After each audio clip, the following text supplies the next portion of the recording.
Hello everyone, welcome to teacher junction.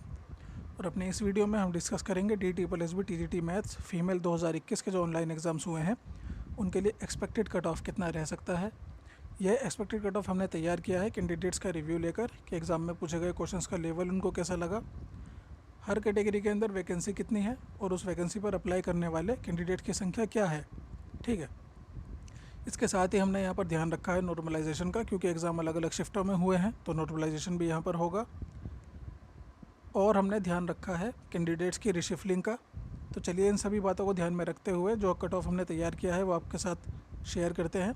सबसे पहले देख लेते हैं पिछली बार क्या स्थिति रही थी। पिछली बार जनरल कैटेगरी के लिए वैकेंसी थी 178, ई-डोज़र का कट ऑफ इनके लिए गया था 83.12 और सिलेक्शन का कट ऑफ था 84.25।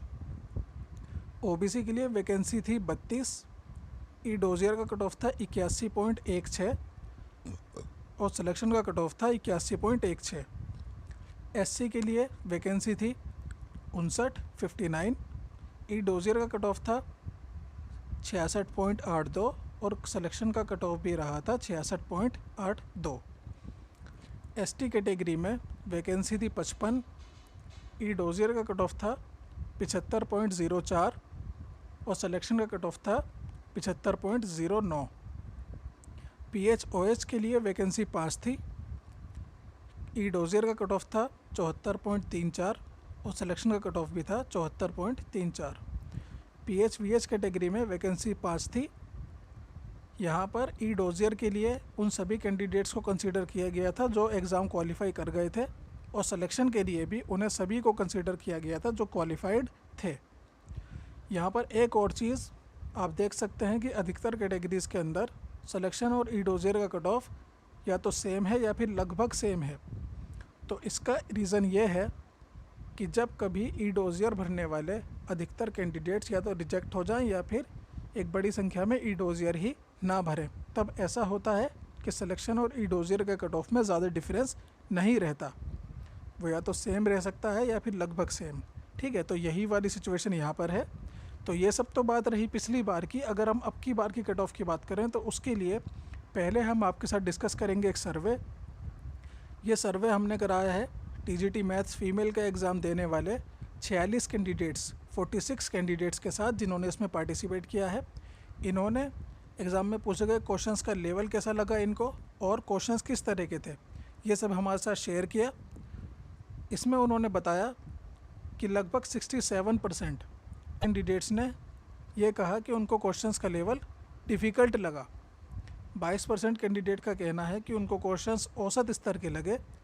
11% कैंडिडेट को क्वेश्चंस एग्ज़ाम में जो पूछे गए हैं वो आसान लगे। इसके साथ ही बात करने पर कैंडिडेट्स ने कहा कि उनको क्वेश्चंस डिफ़िकल्ट लगने का कारण यह है कि अधिकतर क्वेश्चन थ्योरम बेस्ड पूछे जा रहे हैं एग्ज़ाम में, और थ्योरम भी इंटर तक की नहीं बल्कि ग्रेजुएशन लेवल की थ्योरम इसमें पूछी गई हैं।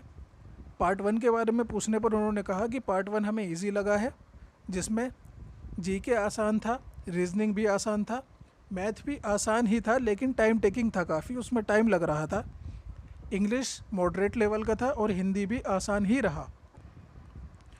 तो इन सब बातों को देखते हुए यहाँ पर कुछ चीज़ें क्लियर हो जाती हैं। एक तो ये कि इसमें ज़्यादा लोग क्वालिफाई नहीं कर पाएंगे और जो लोग क्वालिफाई करेंगे उनका कट ऑफ भी जो है ई-डोज़र के लिए और सिलेक्शन के लिए कुछ कम ही रहेगा।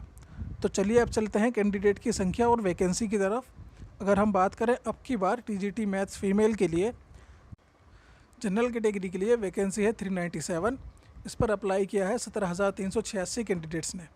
इनके लिए हम पहले कट ऑफ मानकर चल रहे थे ई-डोज़र के लिए 95 से 100 और सिलेक्शन के लिए 106 से 111। लेकिन क्योंकि कैंडिडेट्स ने क्वेश्चन का लेवल डिफ़िकल्ट बताया है, ठीक है, ग्रेजुएशन लेवल के ज़्यादा क्वेश्चन पूछे गए हैं, इसके हिसाब से भी कट ऑफ कुछ कम जाएगा। और पार्ट 1 भले ही उनको आसान लगा है लेकिन ओवरऑल सिचुएशन बैलेंसिंग हो जाती है, क्योंकि टाइम तो एक लिमिटेड ही है जो क्वेश्चंस को सॉल्व करने के लिए मिलेगा आपको। इसके साथ ही नॉर्मलाइजेशन भी होगा जिससे भी कट ऑफ पर सीधा असर पड़ेगा, कट ऑफ कुछ कम रहेगी।